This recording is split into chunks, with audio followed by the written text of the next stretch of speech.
All the food goes out in a food prep. But yeah, so what have we got in here? We've got two big chest freezers here.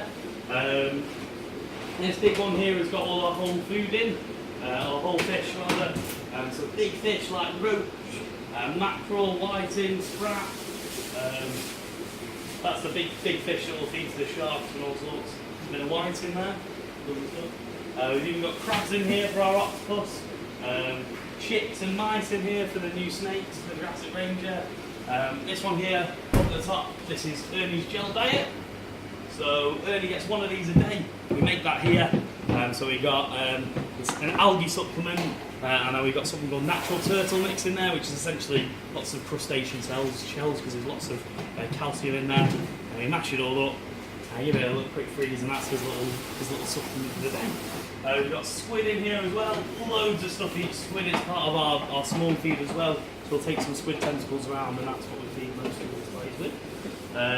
Some krill in here, another size of the shrimp, mysis, which is a really small species of shrimp, which is what we feed our seahorses, which are those tiny little bits of shrimp.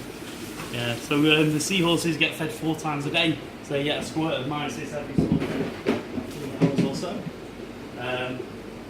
Down at the bottom we've got some frozen broccoli, but we do tend to keep lots and lots of fresh fruit and veg. At the bottom so we've got apples, broccoli, cauliflower, cucumber, lettuce, and that pretty much is all just for Ernie. Our terrapins will get a little bit of veg as well.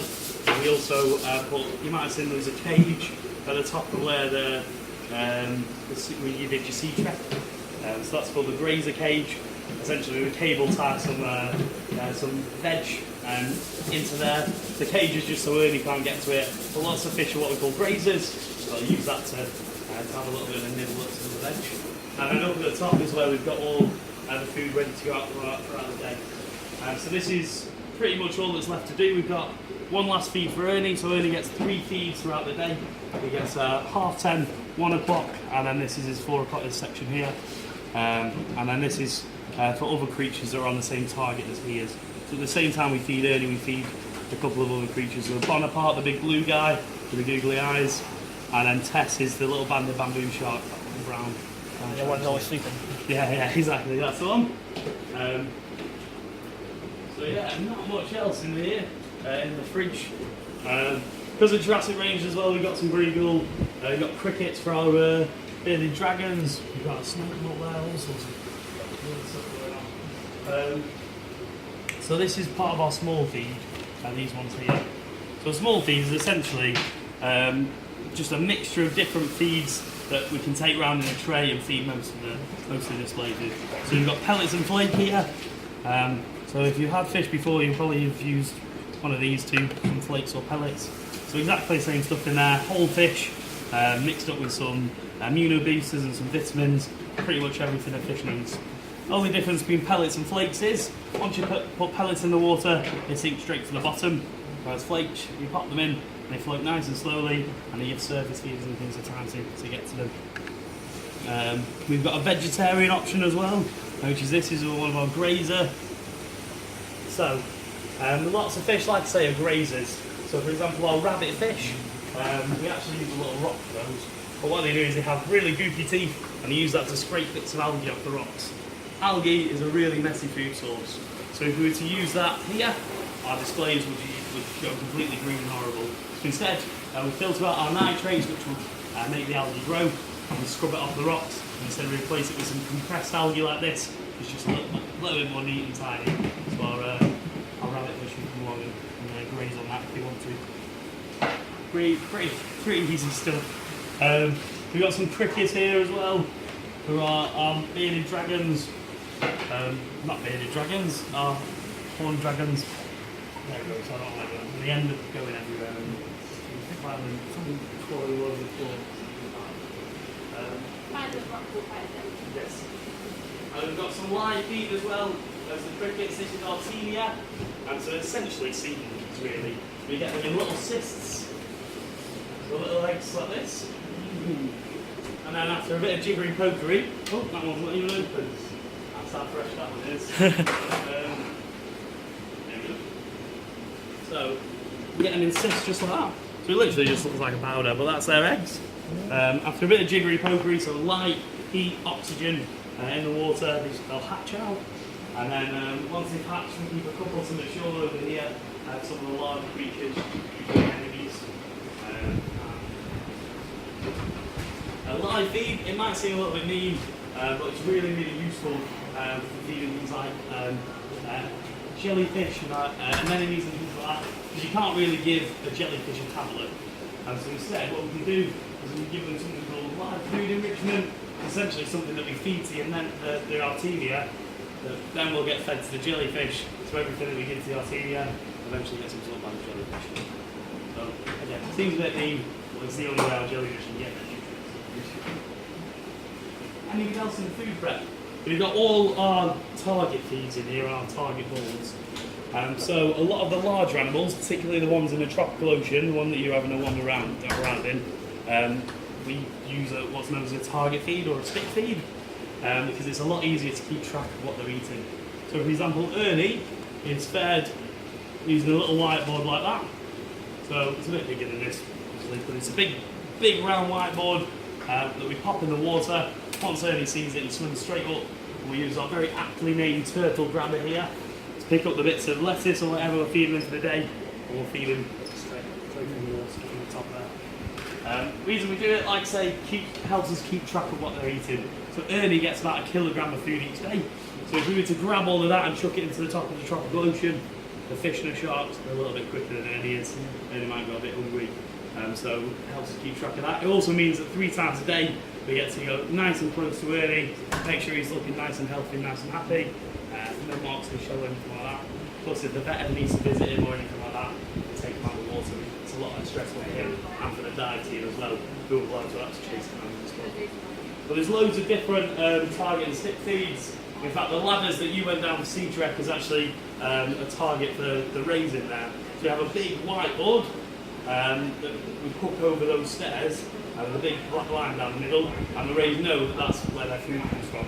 So once that's in there, they come and flap up against the whiteboard, you have a handful of food, pretty much feed them like that. That's pretty much everything for the food prep. Any questions so far? Do you always feed Ernie with a litter picker? Yeah. Is that what the guests would do if they pay for the experience? Yeah. So that's why we can do it so well with Ernie. Yeah, so we straight up to the top. We use a litter picker. But yeah, like I say, it just helps us keep track of what he's eating. If we need to give him any supplements like his gel food, we make sure he takes that as well. And plus he was on a diet for a little bit as well, because that grazer cage I was talking about before, Ernie realised that if he hit it hard enough, all the veg would fall out. So he was eating a little bit too much for a while. So for a couple of months he was on a bit of a diet to put his life down with a bit of weight. So yeah, it does help us keep control of his eating. I'll have a look at our lab. Sounds a little bit more technical than it is. So this is the lab. This is where we'll do most of the water testing. So a lot of the sort of animal care side of things. So that's temperature, salinity, oxygen, pH. Those guys are tested by a probe. So we do that every day. If there isn't already a probe in the tank. So in the tropical ocean, there's a probe that goes on 24/7. So if any of those go too low, go too high, we've got an on-call phone that gets rung because an alarm goes off, and we've got to come see what's going on. Other things, so nitrates, copper, for example, those we don't test quite as often. We tend to test them once a week throughout the centre. And essentially, we use mostly kits that you use at a home aquarium. So you stick a droplet of a drop of chemical into the water, you get a colour change, and you can test that colour change against the colour chart, and that'll tell you sort of how much whatever you're looking for is there. So they're ammonium and nitrate tests. Those ones. So ammonium nitrates are one of the ones where if we have loads of ammonium, then it'll make, it encourages algae to grow. So you find that our fish is waste, so we want to get rid of it fairly quickly. So we use what's called a biofilter, which is essentially little bacteria that as they breathe they turn ammonium into nitrite, nitrite into nitrate, and we've got some sulphur at the back there that It'll get rid of any excess nitrogen compounds there. So that does expire at certain points. So we did have activated carbon in there, so we're going to have to change that around at some point. And then when we do, some tire plates will smell like rotten eggs for about a week. So we'll have to do those. We've got medicine cabinets in here as well. So sometimes our fish can get ill. Sometimes there's just nothing you can do about it. So we don't have a vet on site. We do have one on call. So we bring them straight into quarantine as soon as we fill somebody's up. And as soon as the vet gets down there, then we can't have them in our aquarium. What is that, like the rule for all sea life? Yeah. So yeah, you do get. So London's behind the scenes is absolutely massive. Yeah, we've done that one. Yeah, It's crazy. absolutely huge. Ours is fairly compact. Yeah. So, hello, Lindsay, are you in your way? Because what's bigger, this or platform? I'd say Black Gold is probably bigger than ours. Yeah. Ours is fairly small. I think our truck pollution is only about 500,000 litres. Black Gold is a little bit bigger than that. But we managed to cram a lot more in it. Yeah. A lot more variation. Black Gulls are shark breeding specialists. Yeah. So they have loads and loads of sharks. We've got octopuses. And lizards now, lizards and snakes. It's cool. But yeah, quarantine